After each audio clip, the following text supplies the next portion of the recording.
మా నాన్నగారు 1994లోనే చనిపోవడం జరిగింది. అప్పుడు నా వయసు 8 సంవత్సరాలు.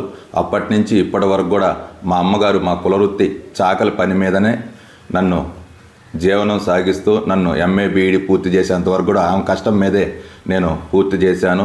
ఈరోజు నేను ఈ జాతీయ స్థాయిలో ఆడడానికి మెయిన్ కారణం మా అమ్మ నా వెనకుండి ఫుల్ సపోర్ట్ ఇచ్చి నన్ను ఎంకరేజ్ చేయడం వల్లే ఈరోజు నేను జాతీయ స్థాయిలో ఆడి ఒక గుర్తింపు తెచ్చుకోవడం జరిగింది. నేను జాతీయ స్థాయిలో గెలిచిన శుభ సందర్భంగా మా అమ్మగారు పూర్తి సంతోషం వ్యక్తం చేయడం జరిగింది. చిన్నప్పటి నుంచి ఆటలంటే నాకు చాలా ఇష్టం. మొదటి నుంచి ఈ వికలాంగులు ఆడే గేమ్స్ ఏమున్నాయో తెలుసుకొని వాటిలో ఆడడం జరిగింది. ఇప్పటి వరకు wheelchair cricket, wheelchair basketball, swimming, badminton, shot put, disc throw, javelin throw, sitting volleyball ఇప్పటి వరకు మొత్తం నేను 6 నేషనల్స్ ఆడడం జరిగింది.